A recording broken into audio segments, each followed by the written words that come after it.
I just touched your boob a little. That'll get views.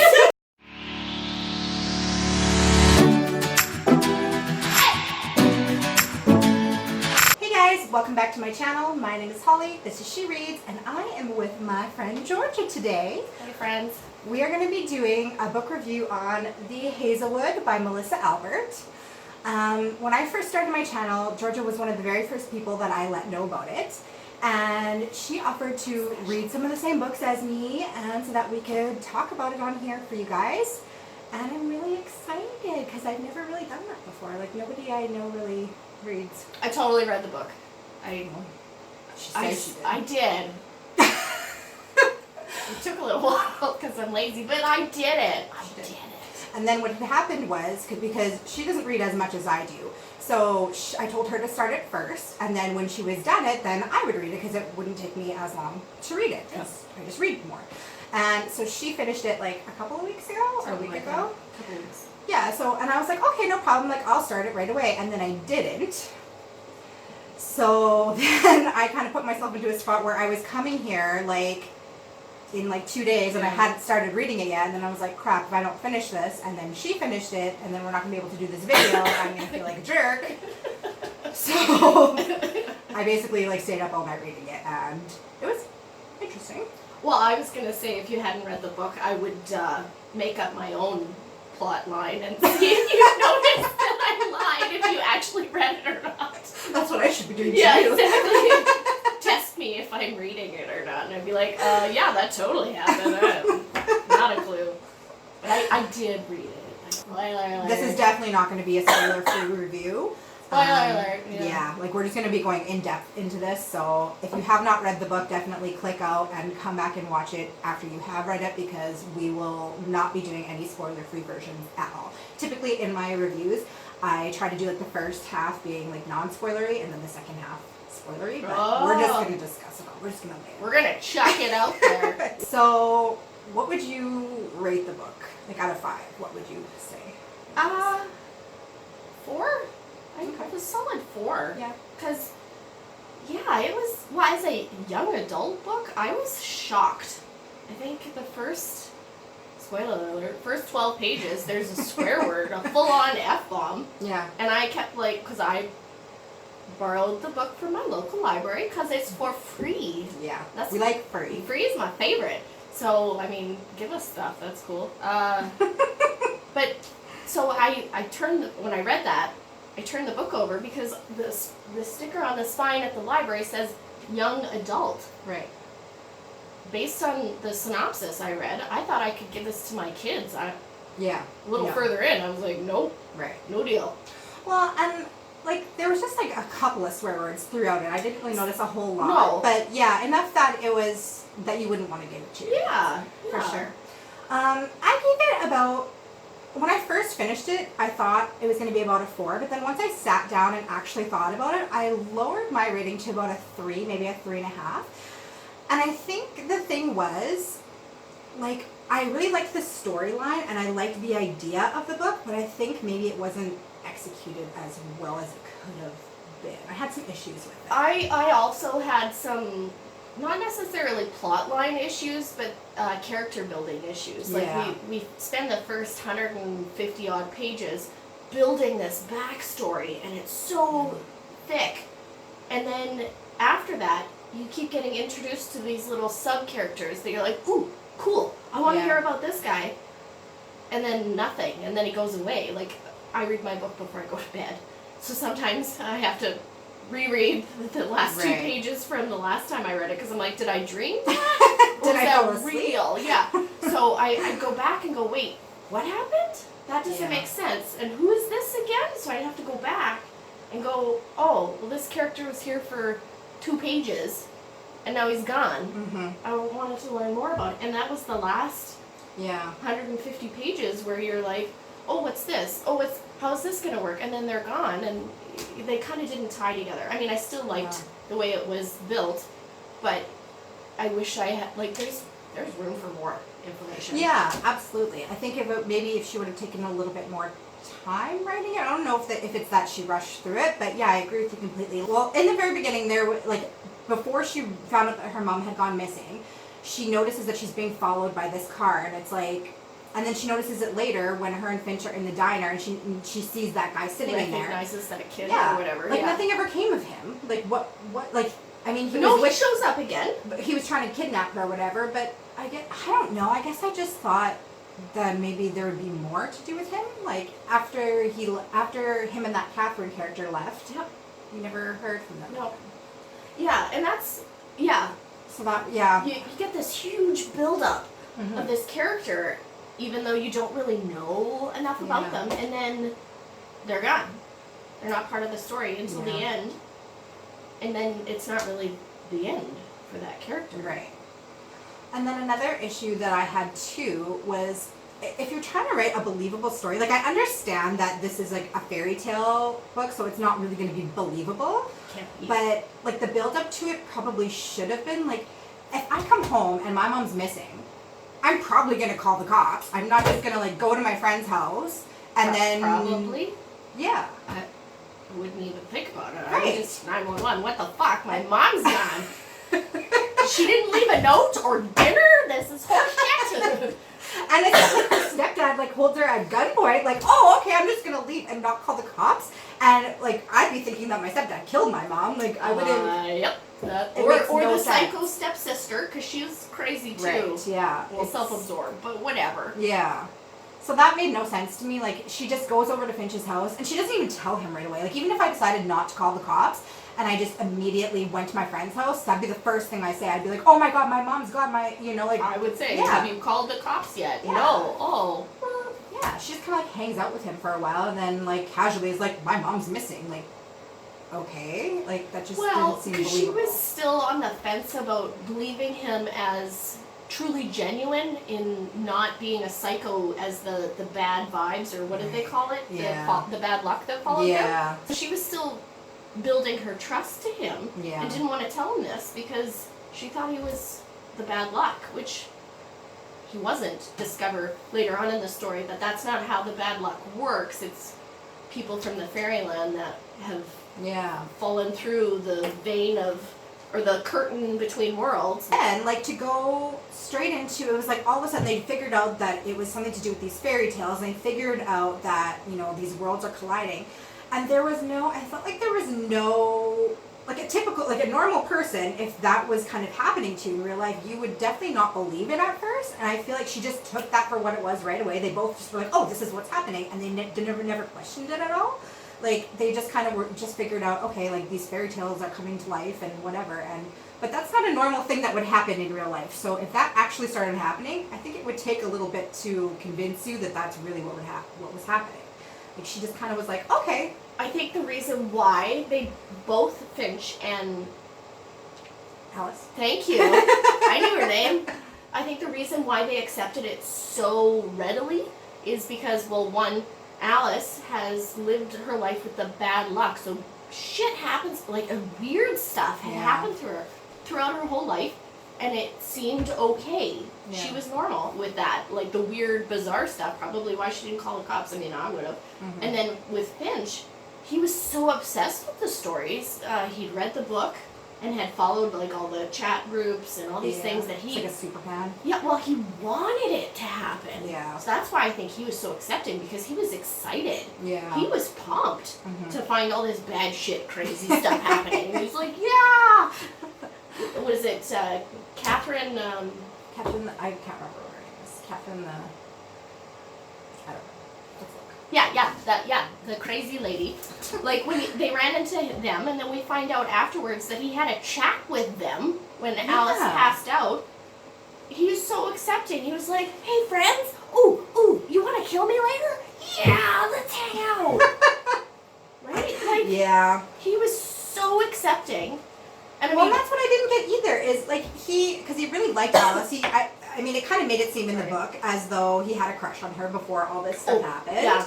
And so he liked her, and they were already on their way to doing this, so I don't really understand what his motivation was to be convinced by them to extra bring her. Like, I don't really understand that motivation. I don't know if I missed that because I was, like, half asleep reading it, or what, but, like, why did he do that? See, and I think I had that same perception as well. As when you start reading it, when they introduce Finch, you're like, yeah, he has a thing for her, hard. Mm-hmm.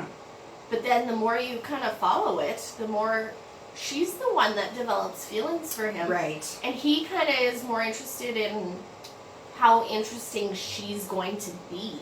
He was interested, but not really. Yeah. Like, you feel, like, in the beginning, you're like, yeah, he likes her. But then you kind of go, He's more into, like, this whole fairy tale thing than he is her. Well, okay, this is where I was like, I'm excited. Okay, so Mom's kidnapped. Sorry, I can't find this.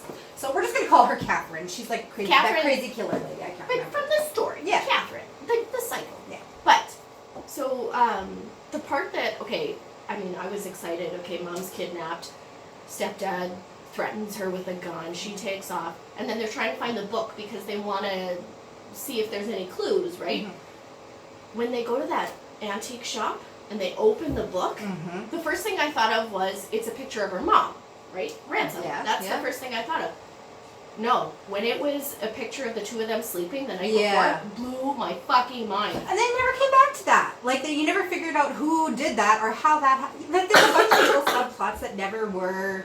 Actually, no, it does tell you which sub-character took their picture, but it's so sub that no one... I don't remember who it was. It wasn't like the story maker or the story... the storyteller. It wasn't the storyteller that came through and took the picture. It wasn't Catherine. It was some other character that I can't even remember it. It was so minor. I don't even remember that happening. It was the character that changes to a bird. Remember the feather everywhere? Oh, yeah. Yeah. It's the character that can change to a bird. Okay. I think I missed that. Like, did I not read that part? Because I don't remember that at all. I'm just, as we talk, I'm like, oh yeah! You're totally making it up. Well, I read the book. You know, like, where did that happen? Yeah. How did that tie in? How come it's not a bigger part? Yeah. You know? Loose ends. Yeah, I felt like the book could be 300 pages longer. Yeah. I think she should write a second one. There's definitely room. Quite frankly, I want to read the fairy tales? The Hinterland or whatever it is. Yeah, I know. Where's I thought that? for sure, like, because that first story, well, there's two stories that they actually told in the book, and I thought for sure that as we moved along that they were going to go through all of the stories. Alice 3 times, man. Yeah. I want to know how it ends. And then they tell you at the end, you're never going to know how it ends? Yeah. Fuck you. I want to know. I was actually pretty shocked that she didn't go in and do all of the fairy tales. Like, that was one part that I thought would have been so awesome and just really added so much to the story. I mean, it's a story about fairy tales. Why wouldn't you put them all in there and have all those characters like come together somehow? I think that would have been so awesome. And it just didn't go there at all. I was truly disappointed. There needs to be either more pages, another book, and or a sub. What do you call that? Like a sub story? Yeah. Or like you know how Harry Potter had all those little books. The Tales of the Beat of Bars. Those things. That's what we need is the hinterland stories. Yeah. And I realized, spoiler alert, that reading those stories makes the stories come to life and they come to get us. But I want to read it. Like, they're messed up and crazy, and I like it. I wonder if that's something that maybe she is working on. Like, I've not looked into her at all or anything like that. I wonder, but that is like, that seems like almost such an obvious, like, you should be doing this, that I wonder if maybe she is. Yeah, because I'd pick that up in a second. Well, and think about all the characters that you could build. So Alice was abducted from her fairyland as a baby, right, and moved into our plane of existence. Yet they say that the curtain between worlds was loose and all these other fairy people were able to fall through, and then the humans fall through the other side. And we only get like a snippet of what life is like for the opposite person because they can't necessarily get back to where they belong. Yeah. So there's so many, and that's again why I was disappointed. It was short. You have this big build up, and then all these little sub stories where you really could go in crazy depth. Yeah. You know, like, how did a hinterland character or fairy person survive in our world? Yeah. Right? Yeah. Especially that guy that doesn't age. I mean, I don't want to be that guy. Yeah, no kidding. Okay, so when she comes back into like our world. Yeah. And she realizes that like Finch's parents had never reported him missing at all. Like they never. I don't know what exactly, like they kind of went into a little bit of his relationship with his parents, and it didn't seem like they had a great relationship, but I wouldn't think that, like, why does nobody report anybody missing in this story? I don't understand that. That's just, it's a huge hole that would never happen in real life. It pisses me off. Especially based on how much money they said that Finch's family had. Yeah. They would have private investigators, private police, like all this stuff. Probably a huge reward for their kid. I mean, even if he didn't get along with his parents, like I'm sure that his father would still be like, "Oh, my kid's missing," like not just be like, "Okay, he probably ran away." Bye. Like, I mean, honestly, if a very rich, very famous person's child is missing, for sure that's going to be out there. Like, that's not just going to be quiet, and they're not just going to be like, See, now, but that makes you wonder. And Finch remains in the Hazelwood, in the hinterland, and. Was his family all from there? We never meet his parents. That's true. He has all this money. That's true. Nothing ever comes of it. Maybe. Yeah. He says he's just a human, but maybe he's another storyteller. Conspiracy. Well, I mean, hey, he stuck around. Yeah. He lived through getting his throat slashed. Yeah. And based on how she described it, I don't think he would have. Western medicine says no, but hinterland medicine maybe yes, but really? Yeah. So I don't know, maybe, and he was so excited to find her. Yeah. So maybe he was a part of it but you never know. Like she never actually wrapped up those loose ends, so you're left to kind of wonder and kind of come to your own conclusions like we're doing right now, because who knows? Well, and okay, think about this. Here's a conspiracy theory. Okay, so if Finch, theories. if Finch is like a storyteller, let's call him that. Okay. He's like a storyteller. He wants to build a story. He's interested in her, but not in a sexual way. But he wants to be part of her story. Yeah. And then when she goes to the hinterland and she meets the storyteller, that's the only person that really embraces her presence, whereas everyone else is kind of oh god, because they described in the hinterland that you stay away from stories, and we know that Alice is part of her own story. So he was so involved, whereas the other ones would just leave their little chicken bone and comb and feather and be like, try to help her on the slide. To take this stuff in, you figure it out. Don't touch me like that. Yeah. So maybe he's a storyteller. Maybe he's the storyteller's kid. I don't know. Yeah. Or spy. Another thing too. Okay, when you first started reading the book and Finch's character was introduced, like, what did you think of him? Like, I thought he was like this nerdy little, and then as the book goes on, he's not like that at all. Yeah. So that wasn't just me putting my own spin on it. So I feel like maybe his character kind of changed over time as she was writing him too. I don't know if maybe she knew, like, right from the beginning how she wanted him to be portrayed, because he, in the beginning, was introduced a lot differently to me than he seemed at the end. He just seemed like more of a cool guy. Cool guy. Maybe, I don't know. conspiracy theory, if we're going to call him a storyteller, and he had to spend his time without Alice being away from other people, the best way to do that would be to be an oddball and kind of stick to yourself and be a little strange, and people avoid you. And then once he finds Alice, or she finds him, whichever, then he can kind of open up and be himself. Yeah. Maybe he's rich because he lives forever and has built up all this money himself. Oh my god. Maybe he doesn't even have parents. Exactly. Pretend parents. Maybe his company is like part of the hinterland, and they've hundreds of years ago built this conglomerate business. You can edit out the fact that I can't say conglomerate. Oh, I did it. You know what I mean? Yeah. There's so many. Yeah, you could have gone in many different ways, and I, as much as I did rate the book fairly high, I feel like there could have been more, and I really hope she writes more to it. I agree. Because if the Alice part is over, hear about the other stories. Yeah. I mean, really, she could do a whole book for every character. Absolutely. Find out, like, what are the motivations of all these other characters? Like, why that Catherine character, like, what was her motivation for coming? I don't, you know, like, because she was not a part of Alice's story at all. She was in her own story. She's her own story. So what would motivate her to come and drag Alice back? It had nothing to do with her if she was a story. It just, a lot of things didn't make sense to me at all. Well, okay, so just like I said, the first 150 pages, it really built up. Like, you get that huge backstory, and then you're all over the place. The last 150 pages read like a dream.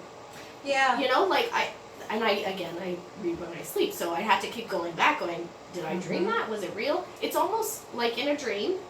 You're at the kitchen table with your mom eating turtles, because it's a dream, and you're weird, and then all of a sudden, you're in a pool in Mexico, and everyone's got their own water wings. You don't know how you got from point A to point B. Yeah. And that's how I felt a little bit. And that last half, like, I liked the creativity. I just wanted more. It's really funny that you say that, because once I got to probably 3/4 of the way through the book, I actually had that thought, and I thought to myself, like, I'm going to be so pissed if this book ends with her waking up and the whole thing was a dream. I definitely thought that's where it was going. I also thought that. It was like, I'm going to chuck this motherfucker and be like, really? Yeah, like, really? Talk about a cop-out. Yeah. Like, end the story, really. Yeah.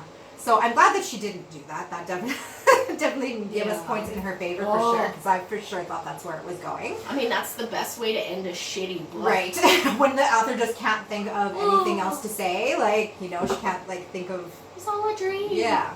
No. Too easy. It's a trope for sure. Yeah, I don't know. Like, so those are kind of some of the negative things that I thought about it that kind of brought my rating down, but I definitely liked, like I said, the idea of it, and I just wish that she would have pushed a little bit further. But even, like, her imagery and stuff, like, it definitely made you feel like you could get a feeling of this world.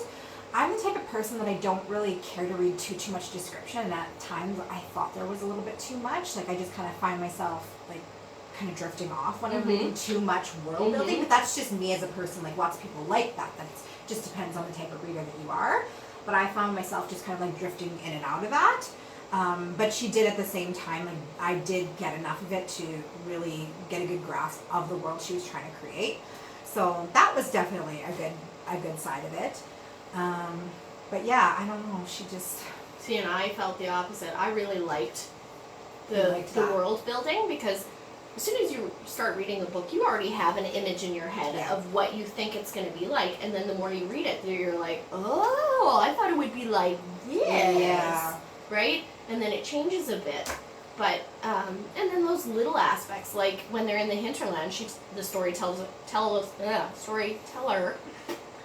her to never ride a horse. They can't be trusted, so ride a bike. Why can't horses be trusted? But I liked that building, because their world is a little bit primitive and stuck. Yeah. So you'd think a horse would be a normal mode of transportation, yet a bicycle is? Yeah. You know, but I liked that build, because then I felt like I knew that the hinterland was more of a melting pot of all these different things. It wasn't stuck, because in my head I built the hinterland as like this medieval fairy tale land with castles and princesses with the pointy hats, you know, like that's what you built in your head. Like classic fairy tale. Yeah. Absolutely. And then she built it a little bit more, and you're like, oh, there's bicycles. Oh, there's people who pay for drinks with songs. Right. Yeah.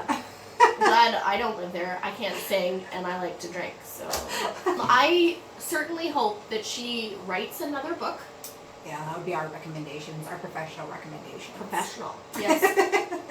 And based on this storyline, absolutely. Yeah. Then again, I want to read those fairy tales so bad. Like, they just were built up so much, and I just want to read them now. I'm sad. Like, you know what little character that I want to know about? So right at the end, where she's following the storyteller on the bikes, and the storyteller changes her look mid-ride, and she's like, even a bar wench can't drive through this village because it's scary. Don't look and don't engage with anybody, don't stop. And they pass this house, and there's a person laying on a roof with their legs dangling and something else, and You're like, wow. What's going on there? And you can tell that Alice even wanted to do exactly what we want to do is, what the fuck's going on over there? I want to know more. She has to be writing something else to go with this. Like, I'm going to look into that after this because I feel like I need to know. Like, she has to be. Like, set herself up for so much more success because this book has done really well. Oh, really? Oh, yeah. I didn't look. I mean, I've seen so many booktubers review it and stuff like that. Like, so many people have read this. Is that why you picked it out? Yeah, that's where I learned about it was from BookTube. Oh, okay. So that's where I'd heard about it. A couple of the booktubers that I watch have read it and talked about it, and like lots of people really seem to like it. It's doing really, really well. So she has set herself up to write like a few more books on this. So I'd be really surprised if she didn't. Well, you guys, that is it for our review of The Hazelwood by Melissa Albert. Let us know in the comments down below what you thought about the book if you have read it. Did you agree with our opinions, or did you have something different to say about it? Let me know. I want to know. And thank you guys so very much for watching.